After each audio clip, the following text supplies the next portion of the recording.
Hi everybody, this is Alchemist 2 and I'm back again with another movie review. This time I had the chance to see the original Sin City, and of course it was done by Frank Miller, who created the comic. I never read the comic, but I absolutely adored the movie. It was gory, it had violence, it was over the top, and it was set in a fictional city.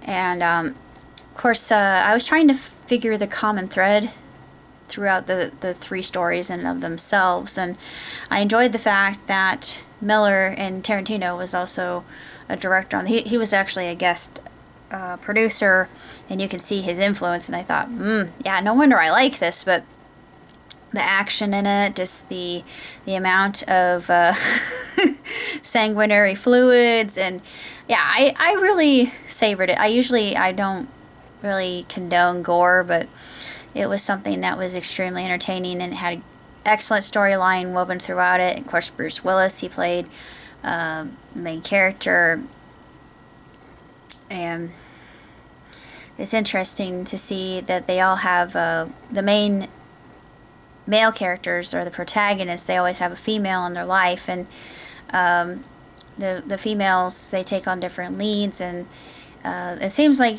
the females in and of themselves are leading kind of shady lives.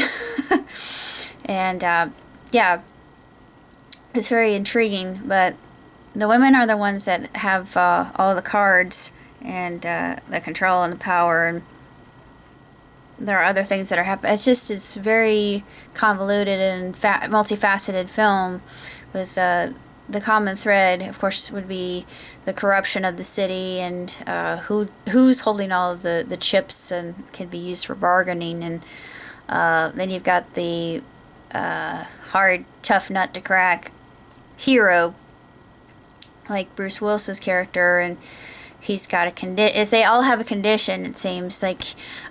His condition is with his heart, and then the next hero has a condition with his head, and he has to take medication for it. And then the next one also has mental issues, especially after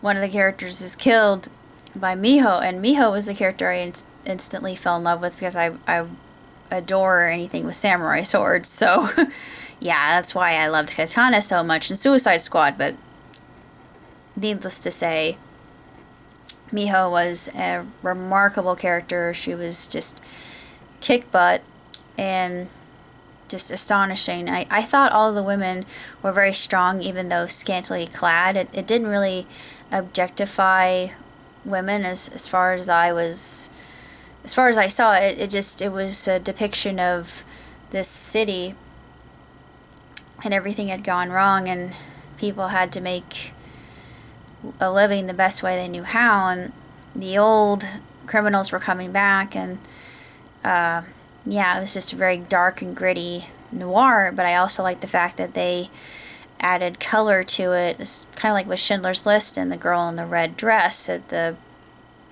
mass grave, and I'll never forget that scene, because it jars you so much. And it's one of my favorite films to this day, and it's strange, I can say I love that movie. However, I can't watch The Boy in the Striped Pajamas, because if I hear that theme song, I will cry my eyes out. And same thing with Schindler's List, but at least Schindler's List I can handle.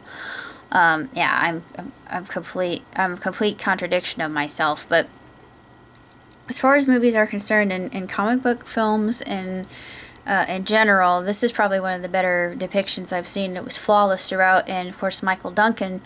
It was so good to see Michael Duncan again, especially as a villain, because I think that he was an extremely consummate actor. He was very multi-talented and extremely adept at what he did. He just had a panache, and he, besides that timbre, his voice, the command, it was just unbelievable. He just had a presence about him, I think. They put him in shoes to make him taller in the Green Mile, by the way. That's just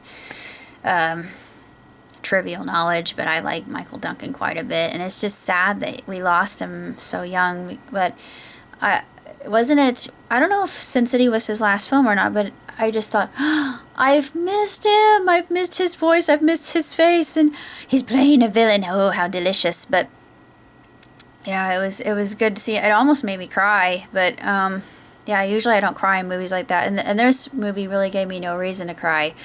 But it was just unbelievably, exceptionally phantasmagorical.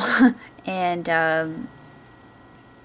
it's very, very rapid in the way it moved. And I was wondering just how they were depicting certain characteristics. And you have villains and heroes squaring off against each other, and it's sort of like you're fighting yourselves. And it it was just, I thought, I wonder if they've come to realize that violence is not the answer. Yeah, sure, but this is a city where violence is the only answer, and shoot questions and shoot first, ask questions later sort of scenarios that they were involved with. But still, as far as films are concerned, I give it 2 thumbs way up. And Brake Miller, he did just a stupendous job. It was absolutely astronomically done, phenomenally so, and it was marvelous. I was completely transfixed throughout the whole thing, even though it was 3 different stories. And like I said, the common thread, you have love stories that none of them were thinking of becoming part of, but they all get hooked into it. And it's actually, there are a lot of funny lines and great one-liners in this movie as well. So it was extremely entertaining, and I enjoyed it thoroughly. That's all I can say, and I'm glad that TTR recommended it to me and sent it my way. So kudos to you. Thank you. But this is about all I have to say, and I shall see you next time. Live long, prosper. Ciao tutti!